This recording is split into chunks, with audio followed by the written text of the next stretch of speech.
Let's get buck wild and jump back into the OG Zaccaria pinball hustle. We talking about them Bologna badasses, straight clowning from 74 to 90, pushing pinball machines like they was slinging bricks in the arcade trap. These dudes was holding it down, changing the game, no filter, all gas. Here's how they rolled straight up. Back in 74, three Italian brothers, Marino, Franco, and Natale Zaccaria, decided to start pumping out pinball and arcade games on the streets of Bologna, chasing some of that coin-op bread. These dudes wasn't just dime bagging.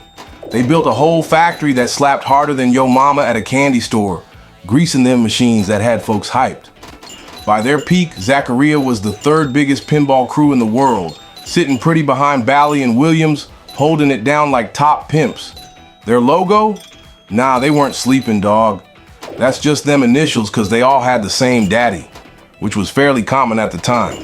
Marino, the head honcho, used to run a bar, so he knew how to vibe with the arcade crowd, kept it real and put the smack down on your ass if you got out of line. They started with EM joints in 74 that burned slow. Basic swag but dope for the time, from tropical to universe.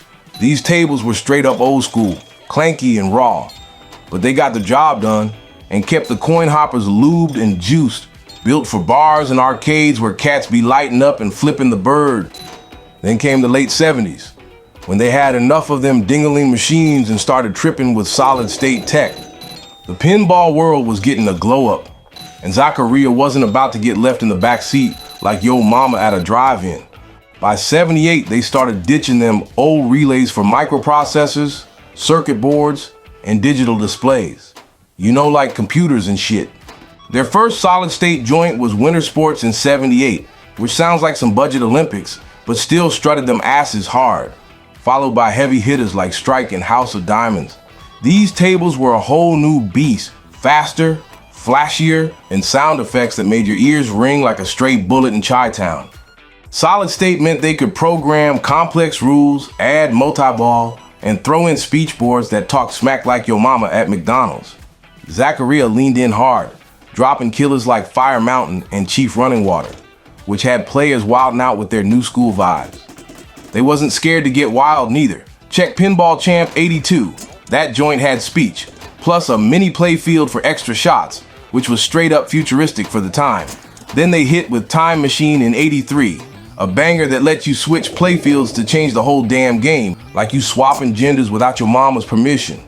That shit was next level, putting Zaccaria on the map as innovators, not just some side hustler.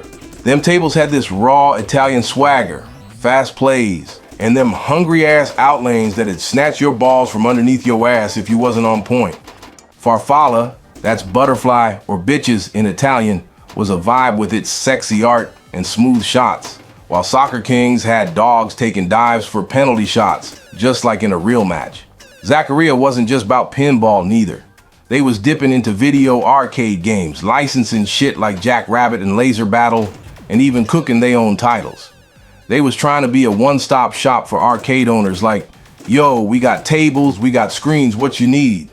At their peak, they was moving 35,000 machines a year out of their Bologna factory, stacking lira and holding it down in Europe and beyond. By the mid-80s, Zaccaria was feeling they oats, so they started getting extra gritty.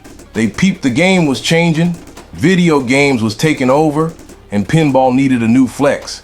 So they rebranded some shit as Mr. Game in 88, trying to reinvent the wheel. They dropped tables like the Car and Motor Show with wild ass designs, funky shaped cabinets, trigger buttons instead of flipper switches, and a damn TV screen for scores instead of them old dot displays. It was like they was trying to make pinball a video game hybrid, but that shit was too far ahead of its time. The new designs was cool for collectors, but arcade owners and players was like, nah. Plus, the whole pinball game was losing steam. Cats was spending quarters on Street Fighter and Pac-Man, not silverballing. By 89, Zaccaria was hurting. They tried one last Hail Mary with some export tables, but by 90, it was a wrap. The company went bust and their Bologna factory got sold off to Technoplay in San Marino, where Marino's son Mauro kept the hustle going as a reseller and repair spot, holding on to the Zaccaria name like a family heirloom. Zaccaria's OG hustle was real, because they played their own lane. They wasn't just copying Bally or Williams, they brought that Italian flavor with art that popped and tables that didn't hold your hand, like Yo Mama at a smash and grab. They took risks, like them multi-playfield joints or early speech, and even when they flopped with Mr. Game, you gotta respect the balls to try something new. They was the underdog, scrapping for respect, and they still carved out a legacy with tables that collectors and OGs still hunt for today. My home dog GTP finally had enough chasing clout. He out there producing records or some shit, so make sure to give Girlwork a listen on Spotify if you want to hear more dope beats.